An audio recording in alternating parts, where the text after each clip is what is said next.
Hola a todos, muy buenas tardes. Les habla en nombre de Refinitiv Juan Santanera, Proposition Sales Specialist de la División de Investment and Advisory para Perú, Colombia, Ecuador y Bolivia. Agradecemos su participación esta tarde en el webinar Toma de decisiones en tiempos de incertidumbre, una mirada al mercado peruano. Y de esta manera, Refinitiv quiere mantener contacto con todos los usuarios de nuestras plataformas y dar una actualización del mercado de la mano de especialistas tales como Hugo Vega, de BBVA, David Almora, de Interbank, a quienes presentaré en breve antes de iniciar la exposición. Quiero aprovechar unos minutos de esta introducción para comentarles cierta información nueva dentro de nuestra aplicación Icon. Esta es MacroVitals, la aplicación de MacroVitals. Quiero tomar un minuto para darles un poco de idea del contenido detrás de esta aplicación, un overview con información actualizada en tiempo real de mercados, casos en específico el Case Tracker, para que tengan información del desarrollo de contagios de esta pandemia, así como los principales impactos en los mercados directamente afectados por la pandemia. Asimismo, un resumen de las políticas monetarias y políticas fiscales como resumen dentro de la aplicación. Sin más, quiero darle la bienvenida en este conversatorio a David Almora. David es un profesional con más de 11 años de experiencia en mercados financieros, enfocándose en un principio en riesgos de mercado y luego en análisis de mercados económicos. Actualmente se desempeña como analista senior del área de mercado de capitales en Interbank.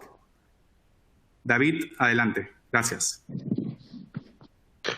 Bueno, señores de Refinitiv, muchas gracias por la invitación. Es un gusto poder presentar mis análisis acá. De la misma manera quisiera comentar que es un gusto también compartir el panel con Hugo y con Juan. Me siento muy privilegiado de eso. Y la idea principal de esto es comentarles un poco mis views del mercado. Debo recordarles que todos los views y opiniones mostradas en esta presentación son a título personal. En esta ocasión no son opinión de mi empleador, sino son opiniones propias. Y sin más preámbulos, comenzamos con esto.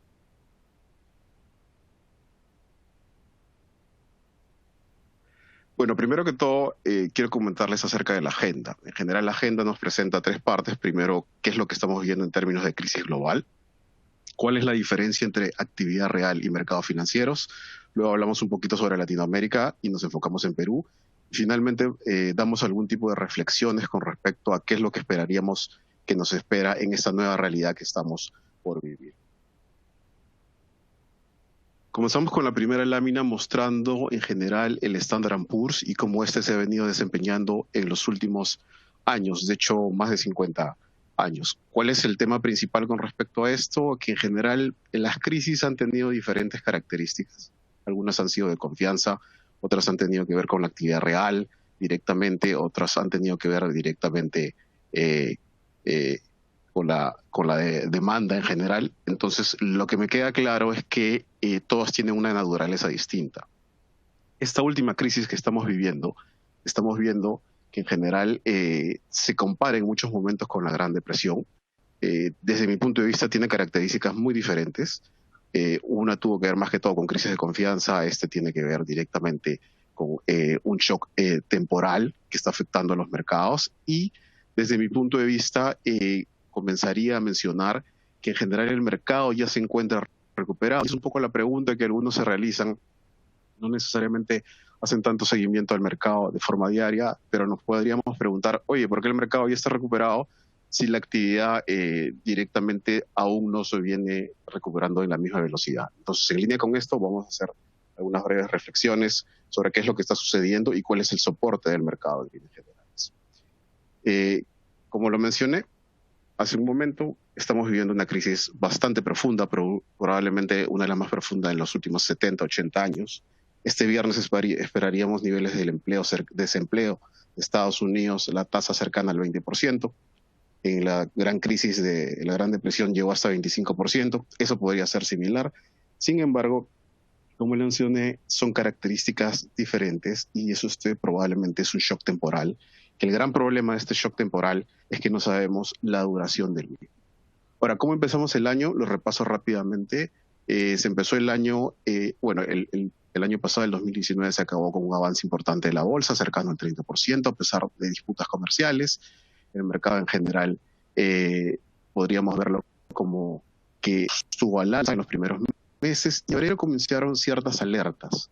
Estas alertas comenzaron por China, obviamente, por el tema de Wuhan, Hubei, y estas alertas comenzaron a hacer algún tipo en los mercados, pero desde mi punto de vista, en un primer inicio, los mercados se mantuvieron bastante escépticos. Ese nivel de escepticismo se comenzó a romper a mediados de febrero, cuando en general comenzó a transmitirse más allá el virus, más allá de China, originando sell-off bastante fuertes, haciendo que en el caso, por ejemplo, de la bolsa, el Standard & Poor's retroceda alrededor del 33%. Dado esto, ha habido hay una serie de medidas complementarias para de alguna manera amortiguar estos impactos, tanto por el lado de Fed como por el lado del Tesoro americano, que en general han de alguna manera tratado de poner los paños fríos en el asunto, y yo creería que lo han logrado, y de hecho han compensado algunas pérdidas en los mercados, y estamos directamente en términos de los mercados financieros en ese camino. Ahora, de cara a abril-mayo, en lo que respecta a mercados desarrollados, ya estaríamos viendo un poco cómo en general está la expectativa de las aperturas de las economías, y estaríamos viendo cuáles son los siguientes pasos a desarrollar. ¿Qué es lo que viene escalando también? Y nuevamente, como lo pongo en la lámina, estamos viendo las disputas comerciales entre China y Estados Unidos. Y ahora comento algunos detalles importantes. A ver. Sí, a ver. Perfecto, listo.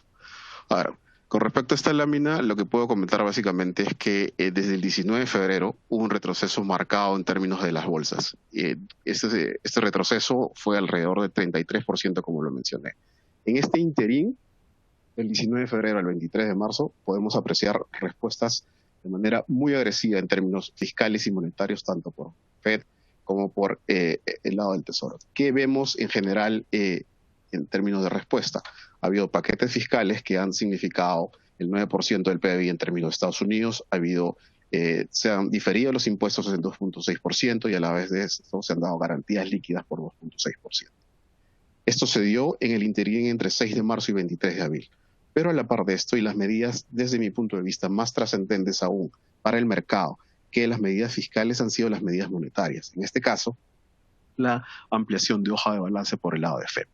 ¿Qué es lo que realiza Fed? Directamente trata de inyectar liquidez a la economía mediante el mecanismo ya conocido, que es la compra de activos. En este caso, diversificando su portafolio, y en este caso, aumentando la cantidad de activos a diferente nivel de riesgo. Esto se ha visto, y de hecho, uno de los principales aportes nuevos que pone Fed en este caso es comenzar a comprar papeles corporativos, deuda corporativa, papeles de corto plazo, high yield bonds, municipales, etcétera. Entonces, en la medida que Fed comienza a comprar todos estos activos, lo que hace es un poco achatar las tasas. En línea con esto es que comprime tasas, disminuye percepción de riesgo, comprime spreads también en la medida que compra corporativos. Entonces, de alguna manera, atenúa y da un soporte importante al mercado para los siguientes meses y reactiva la confianza. Desde mi punto de vista, y tras estas decisiones, en este caso Powell lo que realiza es el famoso whatever it takes, lo que sea necesario en caso el mercado lo necesite. Y es un poco lo que está viendo o como se está apreciando en general el mercado. Ahora, desde el punto de vista un poco ya de cómo esto ha estado ligado a nuestros mercados de Latinoamérica, podemos ver en la gráfica, al lado izquierdo es la gráfica anterior, simplemente lo hemos achicado un poco, y a la derecha podemos ver cómo en general han tenido devaluaciones relevantes para las monedas de Latam, tanto para el peso mexicano y el colombiano, que ha corrido más, han tenido devaluaciones mucho más fuertes, y en el caso obviamente del dólar sol, que tiene una banda mucho más acotada de volatilidad por las razones ya conocidas y por el Banco Central, que en general tiene un buen nivel de soporte y baja volatilidad. Entonces, esto se ha ido en buena medida normalizando por este soporte que le está dando el mercado Fed. De la misma manera, en términos de tasas, las tasas también escalaron de forma bastante agresiva hasta el punto máximo que se da en marzo, y luego comienzan a retroceder en la medida que obviamente también los spreads comienzan a retroceder. Es un poco el vistazo cómo ha sido, digamos, el traslado a América Latina. Pero esta explicación, como la menciono, tiene razón buena parte en lo que hizo Fed. En este caso, como podemos ver en el lado izquierdo, en la gráfica podemos ver la hoja de balance, que es la línea verde, el Treasury es la línea azul, y como en realidad Fed comenzó a expandir este año, previo a partir de, se encontraba alrededor de 5.2 billions, expandió hasta 7 billions, generando alrededor de trillions, estoy hablando todo en trillions, generando 2 trillions en general de adicional recursos de liquidez para el mercado. De la misma manera, los otros bancos centrales han venido complementando esto, y es por eso que los grandes niveles de liquidez que se tiene en el mercado soportando los mercados financieros. Ahora, ¿esto a qué ha llevado un poco? Ha llevado, en el caso de los benchmarks de Estados Unidos, a que se recuperen. De hecho, ya de la pérdida estimada, ya el 70% se encontraría recuperado a este momento. Adicionalmente a esto, en Latinoamérica también se puede apreciar cómo los benchmarks han comenzado a recuperarse, pero obviamente por niveles de riesgo, por ser mayores niveles de riesgo, yo diría que definitivamente estamos mirando que todavía la recuperación no es la misma que se está dando en mercados desarrollados por obvias razones. Pero hasta acá tenemos la mitad de la foto, hasta acá tenemos una vista parcial de cómo en general el mercado ha venido recuperándose. Tendríamos que ver un poco de más algunos activos. En esa línea estamos viendo algunos activos, en este caso los safe haven, el dólar, el oro. ¿Qué podemos apreciar a partir de estos? Que en general el dólar ha seguido una tendencia lateral, y el oro ha seguido o permanecido con una tendencia ascendente. Esto nos da algunos indicios de que en general los niveles de riesgo no están totalmente mitigados. Y estos niveles de riesgo no están totalmente mitigados por el apetito que tienen en general inversionistas a partir de estos safe haven directamente. Y eso es un poco lo que venimos viendo. Ahora, ¿qué más podríamos ver en términos de cómo se encuentran los fundamentos de cara a América, de cara al mundo, y luego pasaremos a ver América Latina? De cara al mundo, como se puede apreciar en la gráfica, tenemos a Estados Unidos, Europa y luego China. Lo importante destacar en estas láminas, en esta lámina particularmente por el lado de Estados Unidos, es que Estados Unidos está teniendo en términos de actividad real la peor data en muchísimos años. De hecho, en pedidos iniciales de desempleo, estas subvenciones que otorga el Estado, se ha llegado a 41 millones de personas. Imaginemos esto en un escenario de una PEA de 62% sobre 340 millones de personas. Fuertísimo el efecto en la economía norteamericana, probablemente temporal también en la mayoría de casos. Actividad industrial retrocediendo a niveles cercanos a retrocesos de 1945. Consumo también cayéndose de manera significativa. Entonces, ¿qué podemos ver de esto? Que la actividad real, obviamente, la hard data, recién está llegando. Y de hecho, el primer trimestre cayó 5%, obviamente el segundo trimestre tenga una caída gigantesca en términos de crecimiento, cercanos al 40%, pero ¿qué es un poco lo que ve el mercado? Que el mercado está viendo un poco más el futuro, está mucho más pegado a esto. Por eso es que menciono que en general el mercado ha comenzado a ver expectativas cómo en general la recuperación se va a dar a nivel gradual en la medida que los próximos pasos se den. ¿Cuáles son los próximos pasos? Aperturas de las economías. Y de hecho este gráfico relacionado y retrocedo acá, este gráfico relacionado a PMI, por ejemplo, nos puede dar un indicador también respecto a Europa, cómo en general las economías ya vienen mostrándose un nivel de apertura y hay entusiasmo. Todavía la hard data viene rezagada, pero las expectativas vienen acelerándose en la medida que sigan dando más aperturas. En China, ellos se encuentran, digamos, se encuentran un mes y medio en el futuro, por decirlo de alguna manera, pues ellos, sus expectativas, lo peor ya pasó para ellos en términos de crecimiento, probablemente de cara a febrero, y ya se encuentran con expectativas de mejor crecimiento. Para Estados Unidos esperaría un crecimiento menor al 6,5%, para Europa menor al 9,5%, esas son aproximaciones, y lo que quiero mencionar obviamente que es mayor la profundidad con respecto a Europa, porque el nivel de estímulo monetario como fiscal no tiene las mismas dimensiones que el nivel de estímulo norteamericano. Y en términos de China, se acaba de aprobar un paquete fiscal cercano al 9% del PBI. Entonces estamos viendo cómo en general vienen mostrándose las economías y cómo vienen apoyándose con respecto a las expectativas de cara a futuro. Ahora, ¿qué hemos estado viendo para guiarnos? Hemos estado viendo los indicadores de alta frecuencia para tener un nivel de conocimiento cercano. En el caso de China, por ejemplo, hemos visto consumo de carbón. En el caso de Europa también estamos viendo como desplazamiento de trenes, desplazamiento de buses. También estamos viendo en este caso el Google Mobility Trends. En el caso de economías desarrolladas ya avanzando paso más acelerado. En el caso de cuando se planean algún tipo de viaje, ya también algunas ciudades vienen dándose. Entonces, este es el entusiasmo del mercado, está radicado un poco por este lado, ¿sí? Ahora, ¿qué es lo que sigue? Es Latinoamérica. ¿Qué podríamos afirmar a partir de esto y cuál es la realidad que nosotros tenemos en términos financieros y también en términos de la actividad real? Desde mi punto de vista, lo importante en tener en cuenta, y no quiero entrar a cada una de estas economías porque sé que va a haber webinars para la mayoría de estas y no voy a comentar tanto que en otro momento se entendería que se va a comentar, es que todas contienen o todas comparten una visión con un sesgo a la baja en términos de crecimiento y un mayor déficit fiscal y endeudamiento en el mediano plazo, probablemente este año. Cabe resaltar, desde mi punto de vista, que aquellas economías que se encuentran un poco más o mucho más sólidas en términos de los ratios de deuda como PBI en términos de déficit fiscal, obviamente son, en este caso, Perú y Chile, teniendo niveles de deuda cercanos al 27%. En términos de deuda mayor, obviamente la mayor pasa por Brasil y luego le siguen México y Colombia con niveles cercanos al 50%. Todos, se ha pasado la lámina, ahí está, ya. Todos estos economías, lo que podría afirmar, que tienen diferentes realidades. Todas están enfrentando el COVID de manera diferenciada. Sin embargo, las últimas 2 semanas podríamos afirmar que se viene alineando un poco más los temas de COVID a una tendencia hacia el alza, y eso definitivamente está pegando un poco también las expectativas a la baja.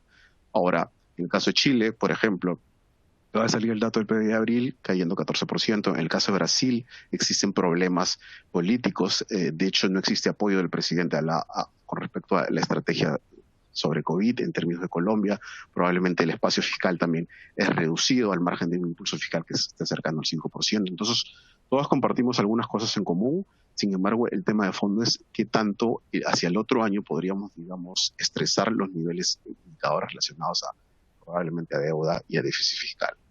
Ahora, en línea con eso, lo que estaríamos viendo probablemente para el otro año es, y esto acá pongo en la lámina los bonos de las principales economías que he mencionado, es un tipo de presión hacia el alza sobre las tasas, ¿no?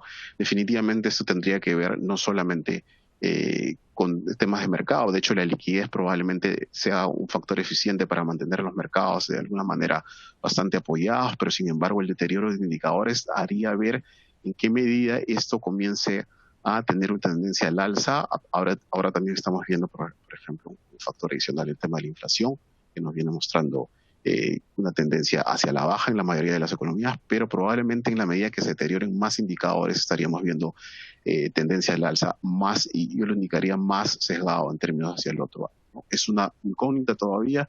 Debemos tener en cuenta que el virus es el quien marca la pauta, y tendremos que tener en cuenta cómo en general esto es lo que mueve un poco más todas las expectativas a nivel global.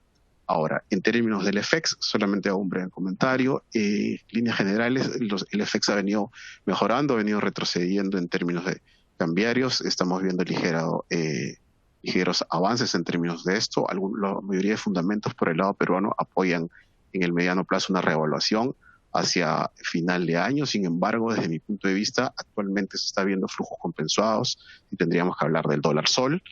De la misma manera también estaríamos viendo que existen expectativas ligeramente, desde mi punto de vista, más devaluatorias en el corto plazo, dado el nivel de tensiones que se viene incrementando, a pesar sin contar el cierre de hoy. Y me queda claro que todavía estamos de alguna manera atados a un nivel de volatilidad, dado que a pesar que los mercados tienen un nivel de inyección de confianza y liquidez bastante interesante por el lado de Fed y demás bancos centrales, queda claro que no se ha desestimado el nivel de riesgo aún. Entonces, ese ruido tendría que verse de cara a los próximos meses. Me queda claro también que el supuesto para que se den las revaluaciones de cambiarias hacia fines de año tiene que ver con que las economías desarrolladas tengan mayor apetito, se estabilicen, pero también no solamente va a importar el apetito, obviamente, sino también las condiciones en que se encuentra la TAM para los siguientes meses. Ahora, mencionando con respecto al número de casos de COVID, en general, como se puede apreciar, los casos por millón han ido aumentando en las últimas semanas. De hecho, los R también han tenido una trayectoria más o menos estable, pero desde mi punto de vista todavía no tienen una trayectoria bastante aterrizada o que estemos viendo una meseta. De hecho, todavía existen existen varios cálculos del R, pero desde mi punto de vista creería y me queda claro que todavía tenemos para un momento más con eso. Ahora, ¿cuál es, digamos, desde mi punto de vista, cuál es el tema de fondo con respecto a Perú? ¿Qué cosas tenemos buenas, qué cosas hemos hecho bien, qué cosas hemos hecho mal? El tema de fondo, por ejemplo, lo que nos respalda más son nuestros indicadores. Nuestros indicadores nos muestran directamente en general la fortaleza de Perú. No lo voy a mencionar, lo pueden ver en la pantalla. Tenemos el PBI, mejor PBI en los últimos 10 años, déficit el mejor en los últimos 10 años, deuda bastante baja, inflación, riesgo país. Sin embargo, y adicionalmente esto, como crisis también tenemos, digamos, el mayor índice en términos de ser más estrictos de respuesta a la crisis. Sin embargo, desde mi punto de vista, hay algunos factores estructurales que han hecho que directamente no estemos o no, digamos, lleguemos a tener la respuesta esperada con respecto al virus. Menciono algunos rápidamente, no me quiero detener a detallar cada uno de estos, pero por ejemplo la informalidad es el tema más fuerte, y la logística de abastecimiento también, aglomeraciones a nivel de mercados y bancos, lentas transferencias, bajo nivel de capacidad en términos de infraestructura hospitalaria, bajo nivel de gasto público referente al gasto de salud o sanitario. Entonces, todos esos problemas se han puesto en evidencia, haciendo que en general se muestren algunas falencias que teníamos que usualmente no estaban exhibidas, por decirlo de alguna manera.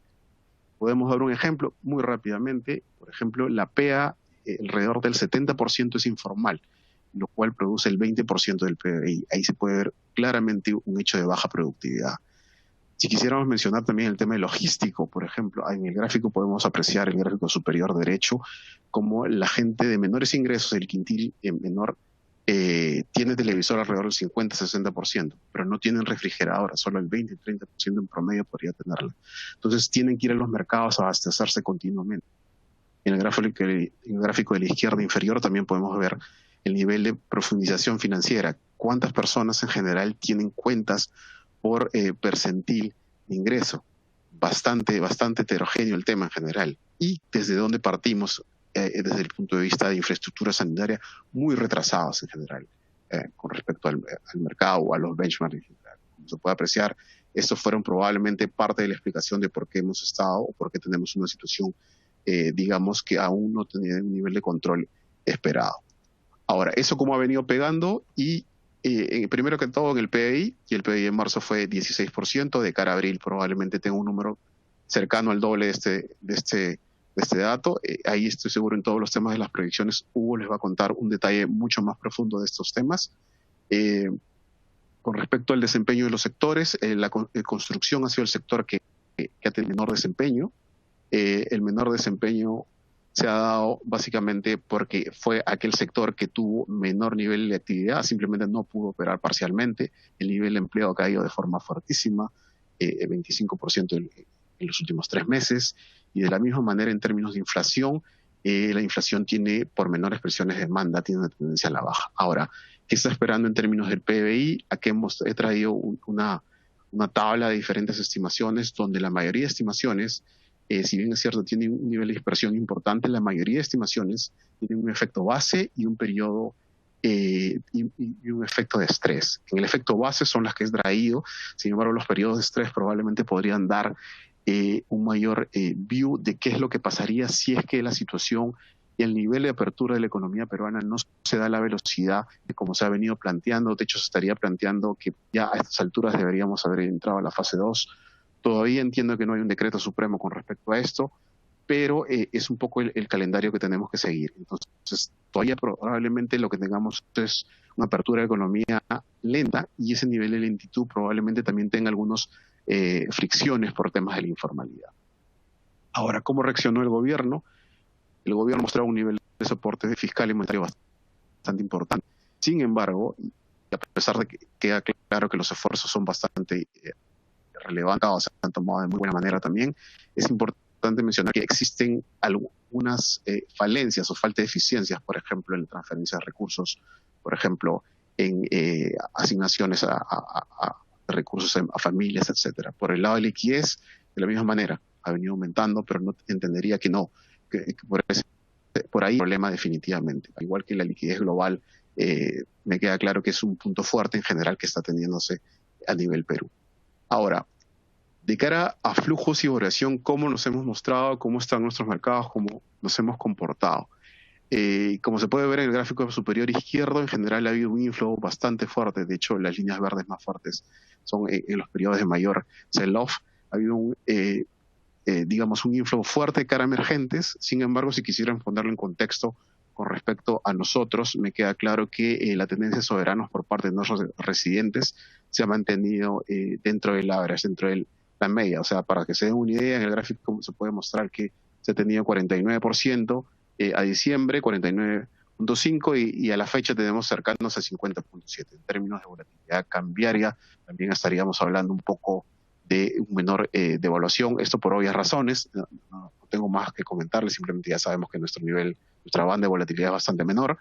Y en términos de rendimiento de bonos, también hemos estado viendo ciertas normalizaciones a partir de la liquidez global que se está manteniendo, y dado que los spreads en general no se han dejado de ampliar, y les ha pasado exactamente lo inverso.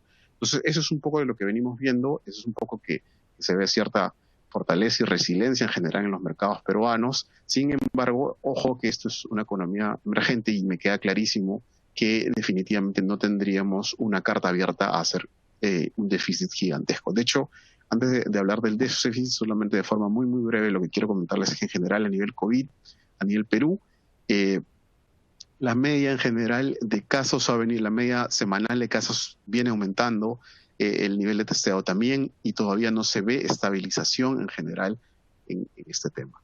Esta es una variable muy abierta. Yo estoy seguro que no existe ningún analista, ningún forecaster que pueda darnos, digamos, en general hacia dónde puede estar yendo esto. De hecho, los especialistas son los médicos que ven este tema, y probablemente esta incógnita va a ser lo que marque la pauta del desenvolvimiento del mercado, y va a ser lo que marque la pauta en general del crecimiento Perú, y qué tanto también las economías, digamos, se vienen abriendo los sectores, qué tan rápido se vienen abriendo, considerando las debilidades que tiene la economía peruana en términos de informalidad y en términos de ruido que hace esto en términos también de avance para el PBI.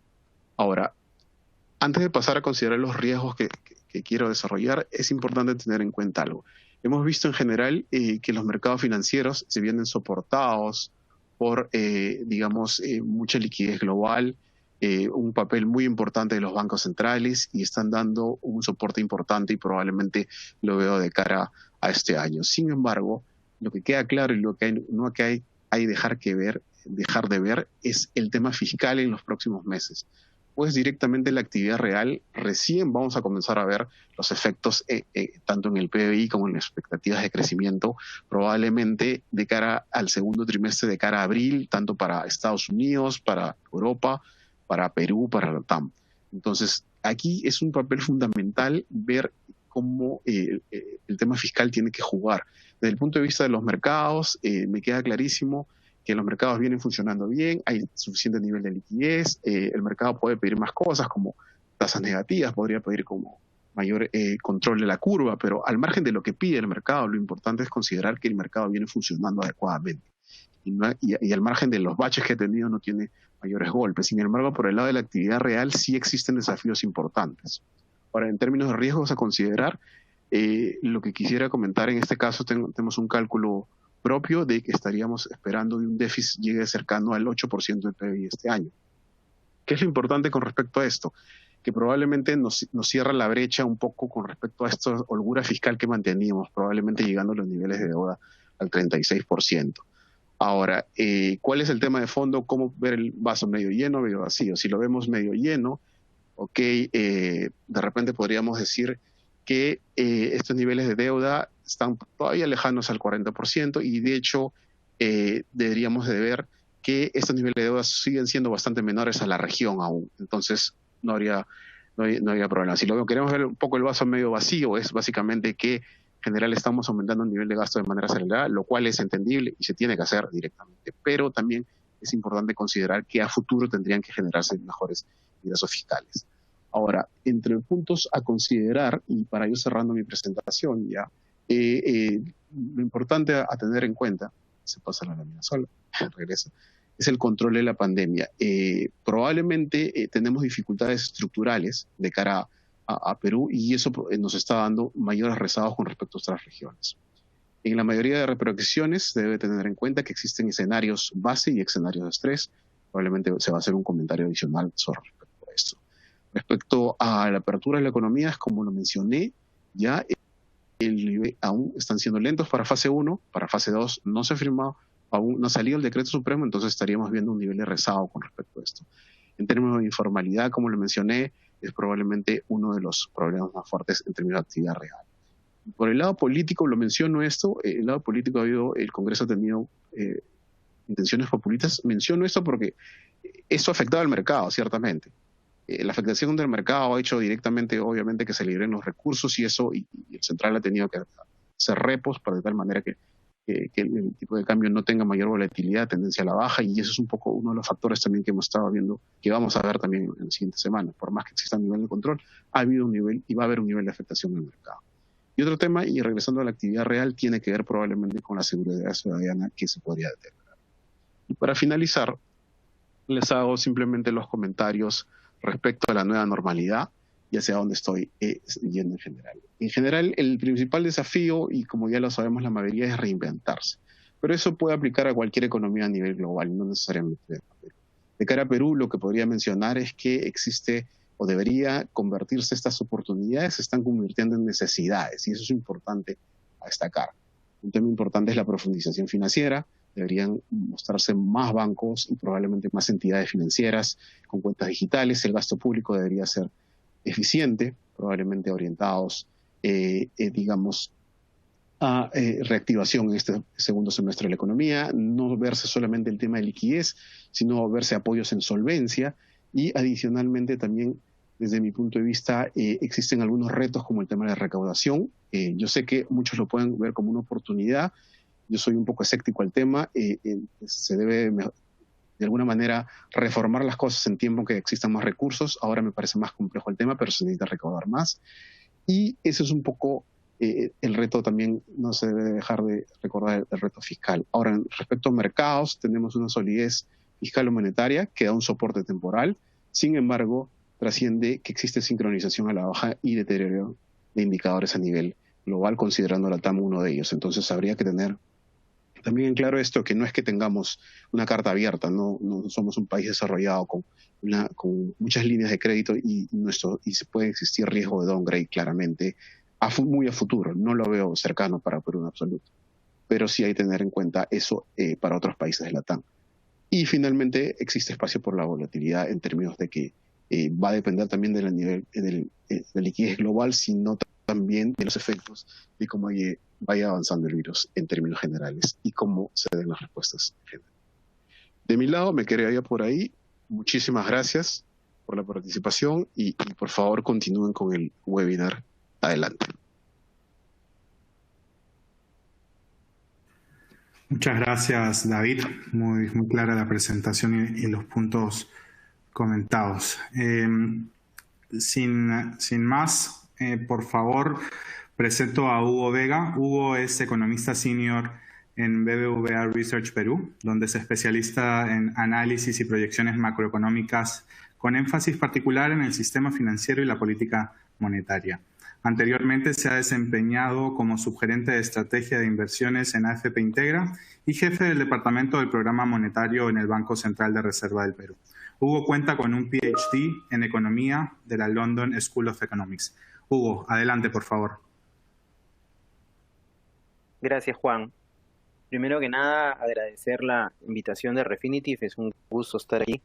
Y bueno, la coyuntura, el contexto, pues definitivamente no es eh, el más feliz, pero vamos a tratar de comentarles un poco lo que pensamos en BBVA Research Perú para este año, para el siguiente. Y bueno, esta parte del webinar está un poco más enfocada en la parte macro, ¿no? Que es lo que vemos nosotros en BBVA Research. Primero un poco de contexto internacional. Algunas de estas cosas ya las ha cubierto David, ¿no? Definitivamente, pues, datos de actividad ya muestran un impacto negativo importante que ha tenido la pandemia, y más que la pandemia, las medidas de confinamiento en una serie de economías eh, desarrolladas y también en las economías emergentes a lo largo del mundo, ¿no? Ha habido ya una serie de anuncios de flexibilización de esas restricciones y también anuncios de política de estímulo importantes en distintos países. Y eso ha generado una disminución en la aversión al riesgo y ha empezado a dar un soporte a los precios de los activos, ¿no? A la izquierda está la percepción de riesgo usando el VIX. Como pueden ver, alcanzó un pico el 16 de marzo y desde entonces ha venido reduciéndose. Si bien no alcanza todavía niveles pre-pandemia, ¿qué pasó aquí? Todavía no alcanza niveles previos a la pandemia. Es claro que poco a poco pues el grado de volatilidad se va reduciendo y de la mano con eso los mercados bursátiles se han ido recuperando. A la derecha está el S&P y cómo se ha venido recuperando desde el bottom que alcanzó el 23 de marzo, y abajo derecha la recuperación de otros índices a nivel global.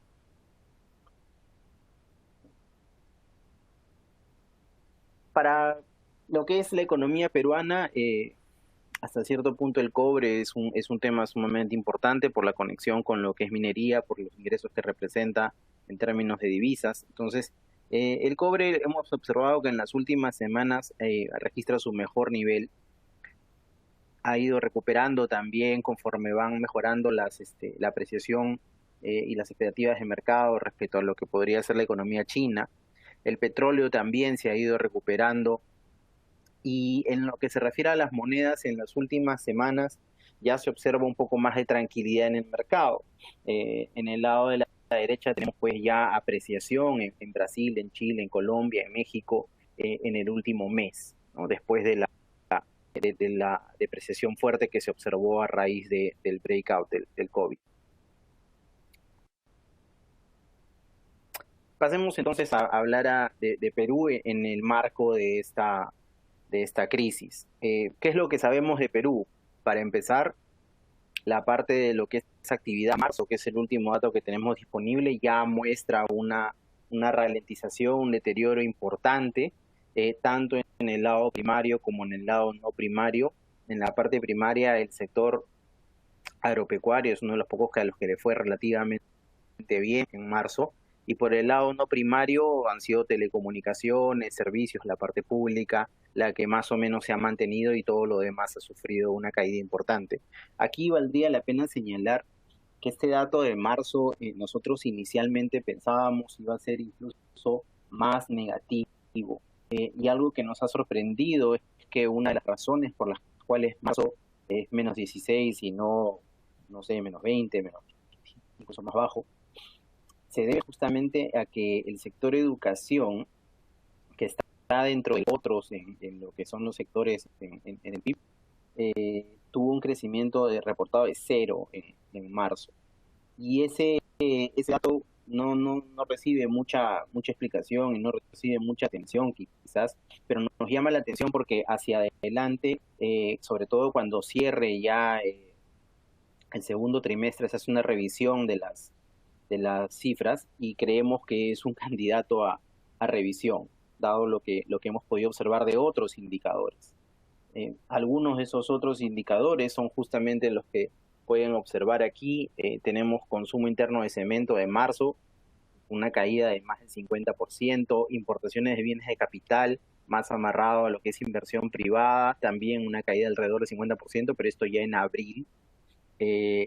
electricidad, una caída significativa, 30% en abril. Inversión pública también se contrajo fuertemente. Entonces, ya si bien marzo fue un mes complicado, abril, al ser el primer mes en el cual la cuarentena era ya completa, ha significado una contracción todavía más fuerte, y esperamos que mayo sea muy similar. Como lo mencionó también David, el impacto sobre el empleo ha sido muy fuerte. Nosotros hacemos un intento por desagregar el dato trimestral que publica INEI para tener una idea más mensual y más desagregada de lo que está pasando con el empleo, y la pérdida de empleo que estimamos para abril es muy fuerte. Son como esta es caída en empleo, para ser exacto, gente ocupada, es de 3.4 millones de personas en abril, lo cual tiene repercusiones más adelante en lo que es gasto privado y consumo, ¿no? Mientras que el desempleo, pues, en Lima ha crecido fuertemente, ¿no?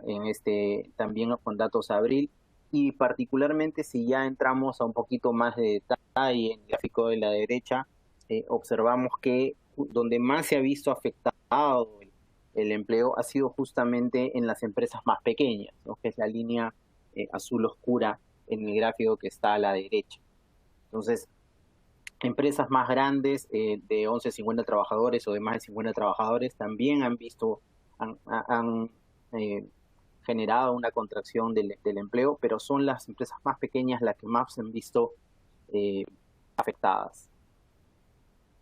Por el lado de lo que es confianza empresarial, está en niveles mínimos históricos, a 3 meses en 9 puntos, siendo, digamos, el nivel neutral alrededor de 50, y a 12 meses en 30 puntos.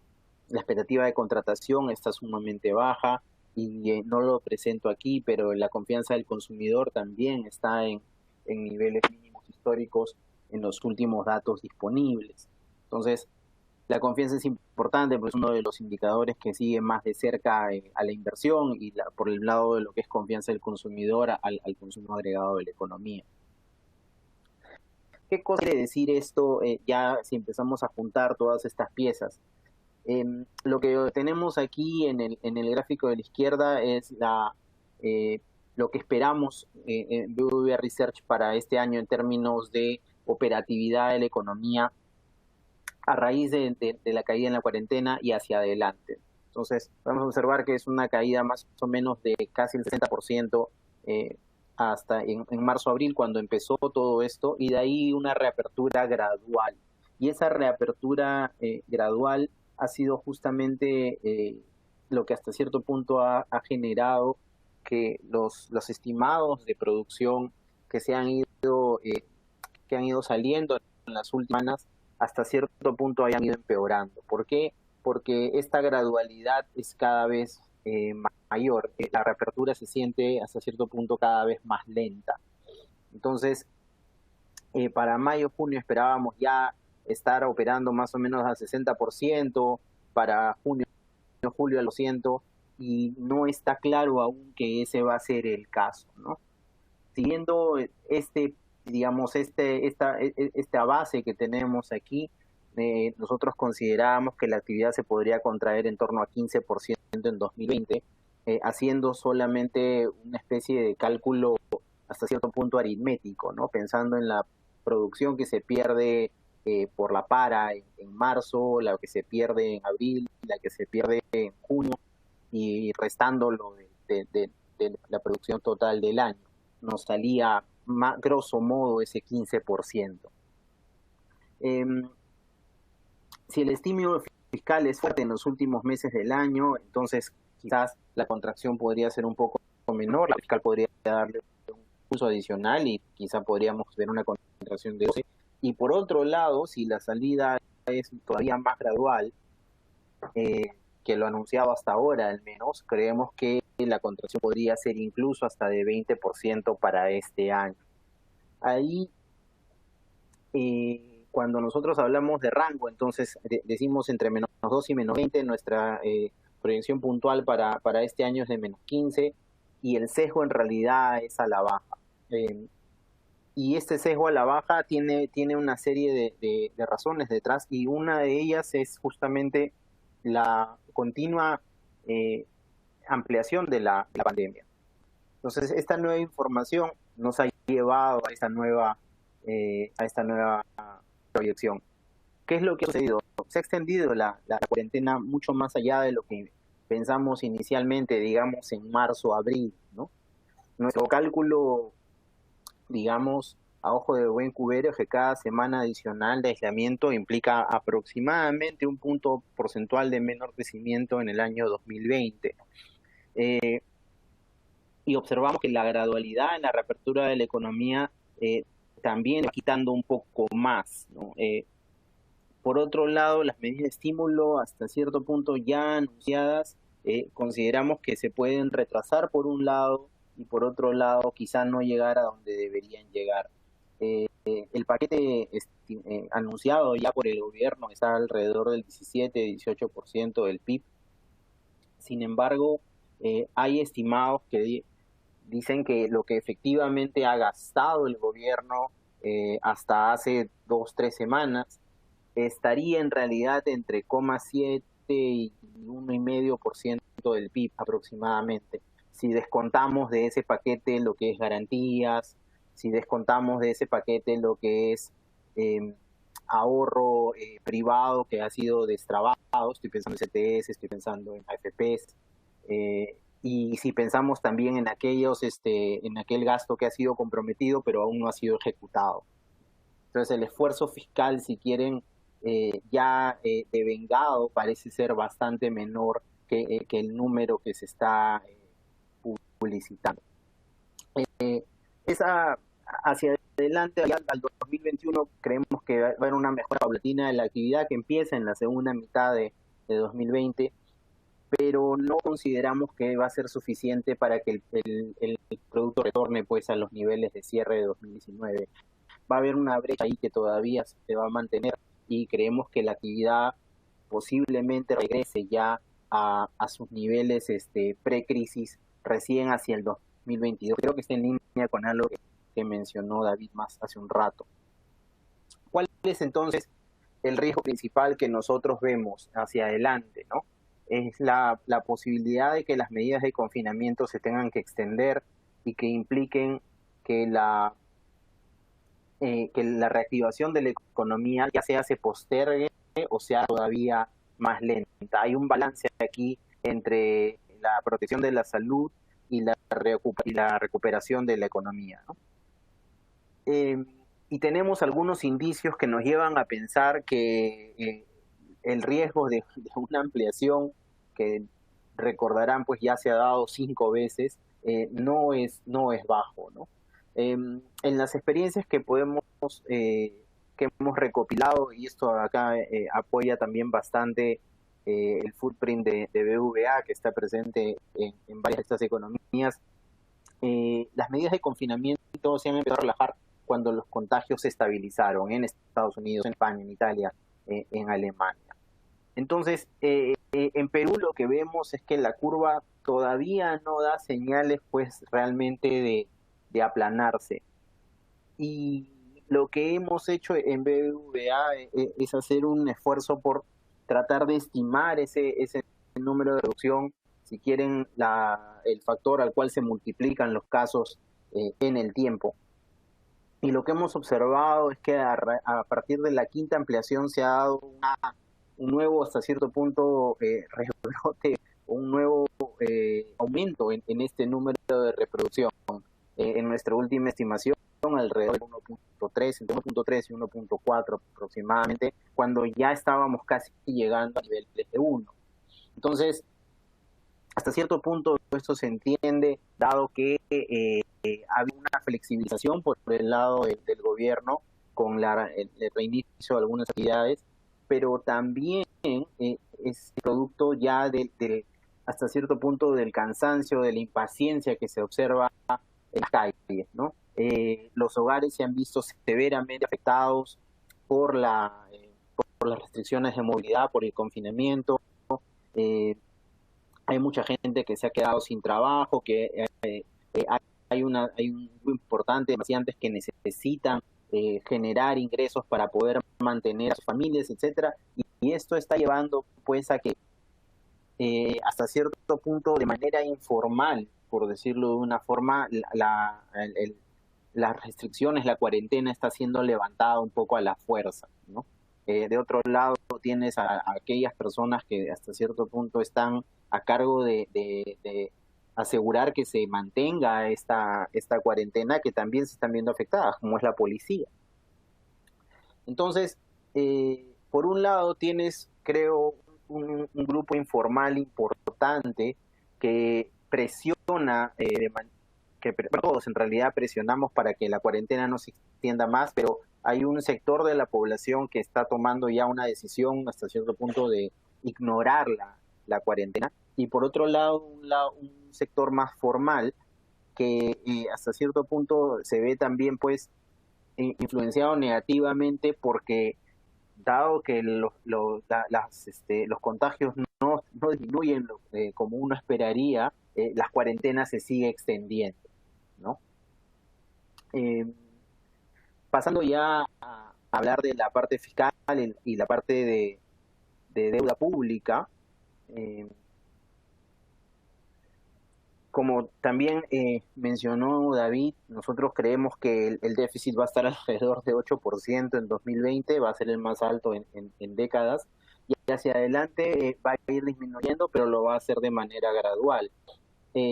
Esta previsión que tenemos para el déficit, menos 5,6 en 2021, menos 13 al 2023 aproximadamente, y luego ya llegando hasta un menos 3 al final de nuestro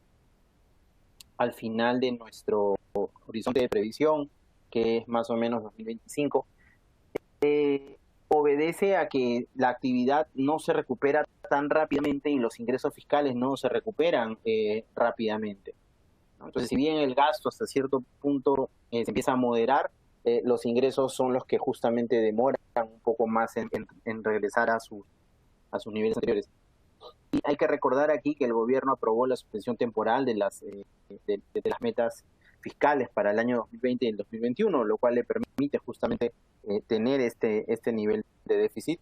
Y entonces, a consecuencia de ese déficit, creemos que la deuda pública se va a incrementar y que se va a estabilizar alrededor de 40% del PIB aproximadamente, ¿no? Consideramos en esta proyección que se van a usar algunos de los activos, algunos de los ahorros que tiene el fisco. Este ratio de deuda pública, 39-40%, está todavía en torno a países de similar calificación crediticia, pero creemos que hacia adelante ya se aparece pues un riesgo significativo de que las calificadoras empiecen a reconsiderar el ratio, la calificación crediticia de Perú.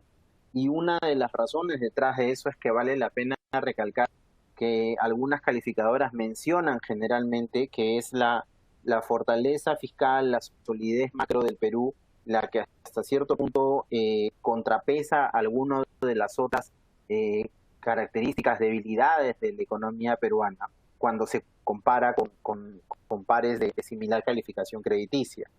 Entonces, si esa solidez fiscal se ve menoscabada hasta cierto punto a raíz de la crisis, es natural pensar que quizás haya una revisión de la calificación crediticia, no en el muy corto plazo, pero sí conforme este ratio de deuda se vaya incrementando. En el lado de lo que son los mercados financieros locales, hemos visto que el costo de asegurar la deuda del gobierno peruano, los CDS, ha corregido a la baja en las últimas semanas, lentamente, no tan rápido como hubiéramos querido, y eso no se ha visto tan reflejado en el tramo corto medio de la curva de soberanos. El rendimiento del soberano 2028 se ha reducido de manera significativa en las últimas semanas, pero el soberano a 5 años menos tasa de política se mantiene ligeramente elevado, ¿no? Esto teniendo en cuenta que la tasa de política se ha reducido significativamente también, y consideramos y bueno, el mismo Central ha dicho que esa tasa de política se va a mantener en niveles bajos por un periodo prolongado. Entonces, este spread del soberano de mediano plazo parece estar todavía un poco alto, hasta cierto punto representa una oportunidad y obedecería en parte a las medidas que se han adoptado para liberar algunos de los recursos de los fondos de pensiones, que son justamente algunos de los demandantes más importantes de estos papeles. En el mercado cambiario, el tipo de cambio se ha mantenido alrededor del 3.40, un poquito más alto, un poquito más bajo, pero hacia adelante vemos una ligera apreciación. Y esta apreciación viene de la mano de tres factores. Uno de ellos es que esperamos un renovado apetito por activos de economías emergentes en la segunda mitad del año, el famoso search for yield. Creemos que el superávit de la balanza comercial va a seguir siendo importante, menor que lo que veníamos observando, de 5.56 billones a aproximadamente 4.5, entre 4 y 4.5 en superávit y generando dólares para la economía. Y por otro lado, las AFP pues liquidando inversiones en el exterior para atender retiros de aportantes y trayendo esos dólares también van a generar un poco más de presión al tipo de cambio, ¿no? Nuestra previsión en términos de promedio diario en el mes a diciembre de este año está en un rango entre 3.35 y 3.40, y para diciembre del próximo año entre 3.30 y 3.35, y siempre aquí haciendo el disclaimer de que no se descartan episodios de volatilidad, particularmente por factores externos como ha sido en el pasado. La mayor parte de los picos importantes en el mercado cambiario en el último año o 2 años y más se deben generalmente a factores externos. Por el lado de inflación no tenemos realmente mayor preocupación.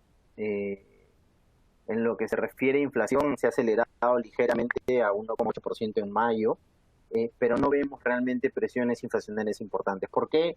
Porque la demanda está bastante débil. Hay una corrección importante a la baja que se ha dado en el precio, bueno, no corrección, perdón, hay una caída importante a la baja que se ha dado en el precio del petróleo, que no se ha traducido todavía completamente a precios locales. Con eso no quiero decir que hay un pass-through de uno, sino simplemente que el pass-through normal todavía no se ha dado completamente. Y nuestra previsión pues, de inflación para cierre de este año es de 0,9, o sea, todavía cayendo justamente por la contracción en la demanda, y ya una recuperación ligera a 1,7 en diciembre del próximo año. Y con eso paso a mencionar justamente lo que esperamos de política monetaria. El Banco Central en su último comunicado se ha comprometido a mantener la tasa de referencia en el nivel actual por un periodo prolongado. Esta especie de compromiso es relativamente nuevo. Es una especie de forward guidance a la peruana, ¿no? Justamente mientras persistan pues estos efectos negativos del COVID-19. Hay cierta digamos, duda, curiosidad en el mercado por qué cosa puede hacer el central hacia adelante, tomando en cuenta que la tasa de referencia ya se encuentra para todo fin práctico en un nivel muy cercano al cero. El recorte desde que comenzó todo este episodio ha sido de 2 puntos básicos. La tasa se encuentra en 0,25% actualmente, fuertemente negativa en términos reales, y entonces uno se pregunta pues qué más podría hacer el Banco Central, ¿no? Hay algunas limitaciones a lo que podría ser un programa tipo QE, dado que el banco no puede directamente comprar papeles de deuda. Puede hacer repos, pero hay toda una discusión sobre la equivalencia entre hacer repos con bonos del tesoro y hacer QE. Y está el tema adicional de que una parte importante de los tenedores de bonos del tesoro son los residentes. Localmente supongo que existe la posibilidad de tasas de interés negativas, pero no es algo que se haya probado antes en el Perú, y consideramos que la probabilidad de que se dé es relativamente baja, ¿no? Entonces es quizás más ya hay hasta cierto punto un cierto grado de forward guidance en la comunicación del central, todavía quizás no tan fuerte como uno esperaría, y hacia adelante esperamos pues que quizás se anuncie alguna novedad adicional. Resumiendo, nosotros tenemos una visión de una contracción importante este año, una recuperación para el próximo. Creemos que hay un sesgo a la baja en la previsión que tenemos para 2020 a raíz de que hasta cierto punto la extensión de la cuarentena ha sido altamente dependiente en los datos que han venido apareciendo en cuanto a casos, nuevos contagios, etcétera, y vemos que hasta cierto punto la flexibilización de facto que se está observando de las restricciones de movimiento están generando hasta cierto punto un rebrote en esos casos que pueden llevar pues a una extensión adicional, y nosotros tenemos ese estimado en la cabeza de que cada semana adicional es aproximadamente un punto más de contracción de PIB. Eso es por un lado. Por otro lado, en la parte fiscal, el resumen, mayor déficit, una deuda pública más alta y esta preocupación de que eso se traduzca en un mediano plazo, digamos, en una recalificación de la deuda peruana. Y por el lado monetario, el modelado de política monetaria, tasa en su nivel actual por lo menos hasta 2021, sin preocupación realmente por el lado de lo que es inflación, y más bien queda la incógnita de qué más se podría hacer desde el lado monetario para dar un impulso adicional. Eso sería lo que quería comunicarles el día de hoy. Gracias.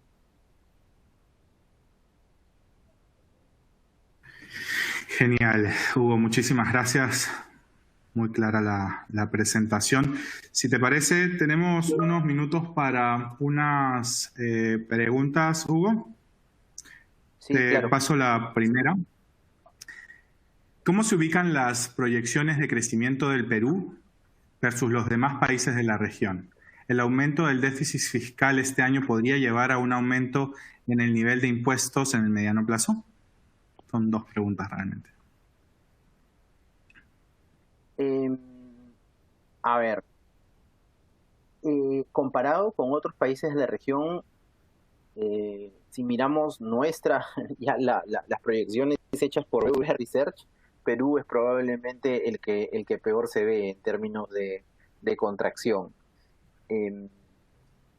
Ahí no queda tan claro qué es lo que está pasando, digamos, en términos comparativos. Si miramos ya las proyecciones hechas por otros forecasters, digamos que la contracción que se espera para Perú sigue siendo un poco más negativa que para otros países, pero no en una medida tan grande, ¿no?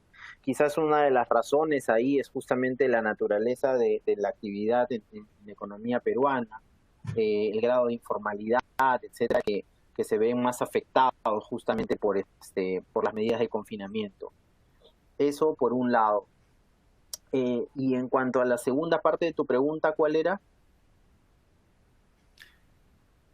Si ves que bajo esta política fiscal haya un incremento en los impuestos en el mediano plazo. No, lo vemos poco probable.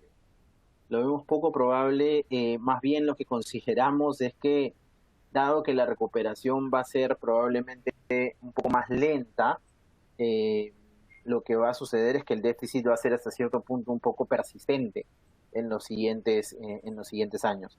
Y es justamente a raíz de eso que vemos el ratio de deuda sobre PIB incrementándose de manera significativa, y es a raíz de eso que tenemos esta preocupación por la calificación de la deuda soberana peruana. Perfecto. Hay una pregunta referente a la deuda corporativa. ¿Cómo ves el mercado de deuda corporativa en el Perú? ¿Crees que es un buen momento de emitir deuda?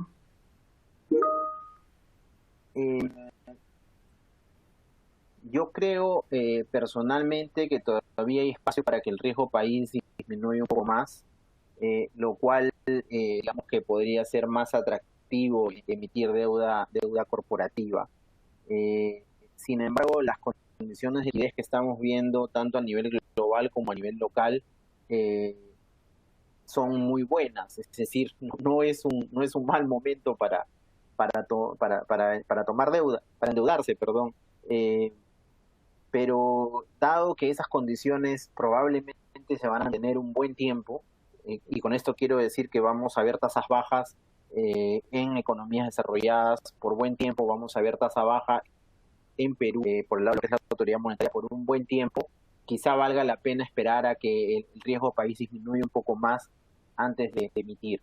Eh, Dicho eso, hasta donde tengo entendido, el mercado de deuda corporativo no se ha detenido. Me parece haber visto en la última semana ya 3 o 4 emisiones planeadas para las siguientes 2 o 3 semanas. Entonces, en ese sentido, mi perspectiva respecto a ese mercado no es mala.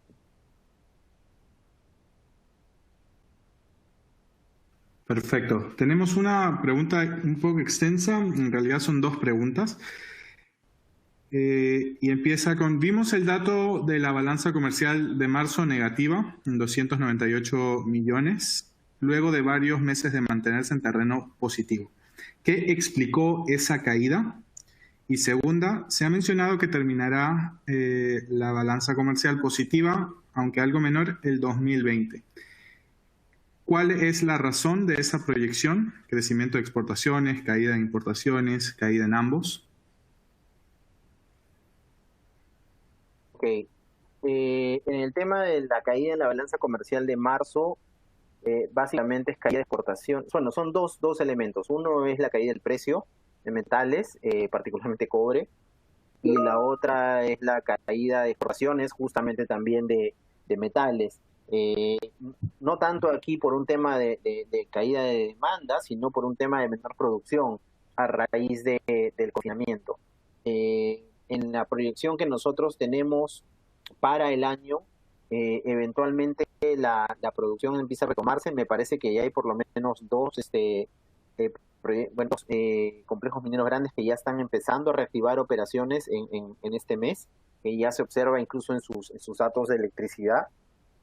Y justamente por ese lado creemos que las exportaciones se van a empezar a recuperar y el precio del cobre también se ha venido recuperando lentamente y probablemente va a mantener una trayectoria similar en lo que resta del año, sujeto nuevamente a volatilidad temporal. Entonces, el bache que hemos observado en marzo, en abril, es la explicación principal pues, detrás de la caída en la balanza comercial, pero cuando ya lo vemos en términos de todo el año, eh, supera y va a ser menor justamente por la pérdida de producción de estos meses de confinamiento, pero va a seguir siendo en nuestra expectativa superavitario. Genial. Aquí hay una última pregunta puesta en el chat. ¿Consideras que la recuperación será en U, en V, considerando el ruido político que viene en el 2021 y que probablemente afectaría la inversión privada y pública, sumado a el elevado déficit que podría restar la posibilidad de apalancamiento en el gasto público? ¿Qué tan rápido entonces crees que será la recuperación de esta crisis? Ok, ahí creo que voy a empezar por el último punto, que es el déficit y cómo podría afectar la capacidad de endeudamiento. Por lo que yo he podido observar, hay todavía una demanda importante por deuda peruana en el mercado internacional. Me parece que la última emisión que hicimos, cuando las cosas estaban todavía más complicadas que ahora, eh, estuvo sobredemandada casi 25 veces, me parece, o quizás un poco más. Creo que fueron 3.000 millones y demanda por 25.000 millones. Así. Eh, y esa demanda no se ha ido en principio, esa demanda sigue ahí por deuda peruana, entonces por ese lado creo que no viene el asunto. Eh, pero en términos de recuperación en V o en U, aquí vale la pena señalar que cuando esto empezó, buena parte de los forecasters tenían esta idea de que la recuperación iba a ser B. ¿Por qué? Porque se pensaba en 15 días de cuarentena, un mes de cuarentena, que es una especie de pausa en el año, luego la economía se prende nuevamente y rebotamos. Esa era un poco la visión. Desde entonces han pasado dos cosas, ¿no? Una es que la cuarentena se ha ido extendiendo, y conforme la cuarentena se va extendiendo, ocurre algo que no estaba, digamos, previsto inicialmente, es ya destruir capacidad de producir de empresas, también es destrucción de capacidad de gasto, que es gente que está empezando a perder su empleo. Y esas cosas son un poco más persistentes y nos van llevando en la dirección de una recuperación más en U. Es decir, conforme va pasando el tiempo, la recuperación en B se va transformando cada vez más hacia una U hasta cierto punto. Y en términos de riesgo político, definitivamente pues puede ser un tema, porque ya podemos observar en el Congreso una serie de propuestas que están marcando hasta cierto punto la agenda de este nuevo Congreso, y que son si quieren, un adelanto de lo que se viene para las elecciones. Incluso tenemos, creo que ya un candidato oficial casi en el Congreso, que para todo fin práctico ya está en campaña. Y justamente lo que muestra eso es que el riesgo político de la siguiente elección, diría yo, está en aumento, y el efecto de eso siempre pues es posponer inversión. Y sí, incrementa, digamos, más la posibilidad de que la recuperación sea un poco más larga, ¿no? Excelente. Muchísimas gracias, Hugo, por el tiempo. David tuvo que cerrar un poco antes, no hemos podido transmitir algunas preguntas, pero pueden dejar este detalle al finalizar la encuesta de Refinitiv, terminando la presentación. Sin más, nuevamente agradecerles a David Almora y a Hugo Vega la participación y el tiempo de mostrar los views que tienen de recuperación o qué tan posiblemente afectada esté la economía tanto en el 2020 como en el próximo año. Para terminar, los invitamos dentro de esta serie de webinars a que puedan participar el día de mañana en el webinar para el mercado colombiano y el día jueves para el mercado mexicano. Pueden pedir los links al finalizar la encuesta o entrando a LinkedIn a Refinitiv Latam y suscribiéndose de manera gratuita. Muchísimas gracias a todos y que tengan una buena semana. Hasta luego.